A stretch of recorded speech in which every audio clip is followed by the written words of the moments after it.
that's what I mean by identify with our thoughts. We identify with our thoughts because we think we are our thoughts, because it has the word I in it, and because the valence attached to it, the amount of emotion attached to it, easy to identify with it. They possess us. So it's kind of like you got a potato in your hand, right? Hold your hand again. But that potato is you. You can't let go of yourself. Oh, yeah. That's why we squeeze the hot potato and get burnt.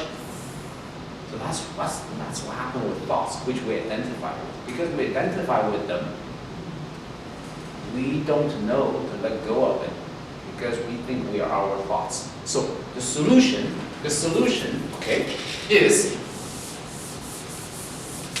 the solution. So what is the path? So if I find myself having thoughts which has the absolutes in it, we'll have the I, the me, and the mine, okay, in it. And then we have the value and also the absolutes. When I see thoughts like this, once I realize this is happening, okay, for example, I will never be good enough, right? That kind of a thought. The first thing I must do is I have to make sure I'm present with the thought, to realize the thought is not me. The thought is just a thought. The thought might belong to me. The thought is no different than a volume of books in my library. They belong to me, but they're not me. I can look at the book, but I am not the book, right? It's like a flower pot. No matter how long you look at the flower pot, you don't become the flower pot. But if you look at it long enough, you might forget for a moment that you think you're the flower pot, right? Yeah. This is what's happening with thoughts. So that's called not being present with the thoughts again. That's being inside the thought. Just like that first half of my drive home, right? The same thing has happened. So the solution is to realize that we are the awareness itself. We are the awareness. We can be aware of our thoughts, and we can be aware of our sensations. So that's why it is important to know the difference between a sensation and a thought. Because if we don't know what is a sensation, then we live in the realm of thoughts and we have become possessed by it. And this can cause a lot of anguish, lots of anxiety. If the thought is fear, if the thoughts is regrets and shame, it can become depression. If the thoughts is sometimes can become panic, can become obsessive compulsive disorders, right? And this is because, or thoughts, sometimes the thoughts could create a lot of relationship issues. Because if I think I'm my thoughts, then it's very important that the thoughts are right. Especially if you show up at home without the bread, then definitely a relationship issue. That's very good. That's a problem. And if she says, you forgot the bread, and I say, and my thought might say something like, well, why didn't you get the bread instead and bother get it, ask me to get it? That would be a big mistake, right? Because all kinds of thoughts will keep coming.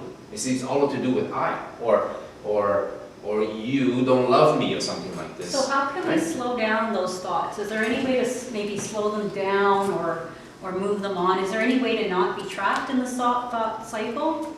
It's what we call mindfulness training. Very good question. So mindfulness training is to keep us always anchored with our sensation. Sensation, there are 5 different sensations. There's the touch, right? There is touch. This, when you feel your hand there with your eyes closed, you know the hand is still there because you tell me you feel it, right? That is a sensation. So if you constantly pay attention to any one of the sensations, if you anchor yourself to a sensation, you are always the awareness. The only time you become possessed by your thoughts is when you have lost the anchor. So it's very important for me personally, if I feel any kind of emotional distress, emotion is somewhere in between. It's also something that we can be aware of. It's a very, very good red flag or orange flag, whatever you call it. It's a warning sign. So whenever you might detect some emotional distress, I always first go to the sensation, make sure I'm present. Otherwise, the emotion itself can be I can identify with my emotion. I might say I'm just a sad person with the next thought, you see? Or I'm never going to be happy. So what I do instead, I go to the sensation. First I anchor. That's why we have all these different forms of meditations. We have Tai Chi, which pays attention to your body, yoga, which pays attention to your body, with all kind of... I've heard of acupuncture. Yeah, Does that acupuncture. work well? Yes, acupuncture, different kind of sensory-based meditation. I say, so that is why we train. We train our body to always be anchored. We have to grow this pathway, make it very, very strong. When you train, this becomes anchored. So we're always anchored. So we don't float away with our thoughts, like a balloon.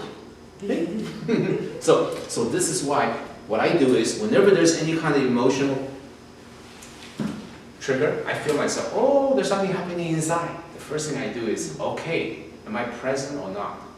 First I go to my anchor, my sensation, right? I might pay attention to my breath.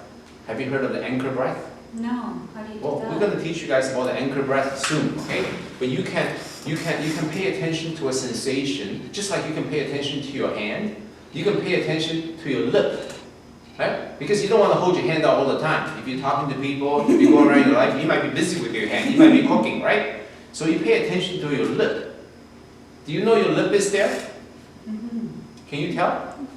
Are you sure it's there? I feel a sensation, the breath.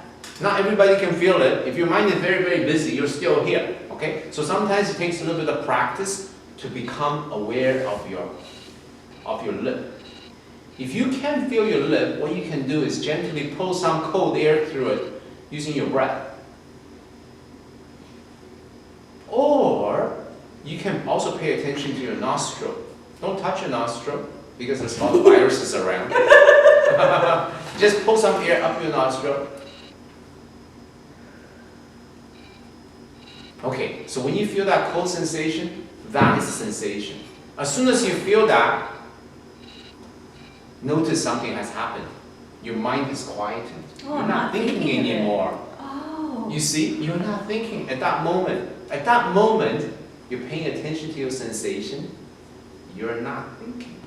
You got a little gap, a break in your thoughts for you to peek out into the real world, outside your thoughts, to see that you are who you truly are. Oh, it's wonderful. Thank you. Thank you very much. Thank you.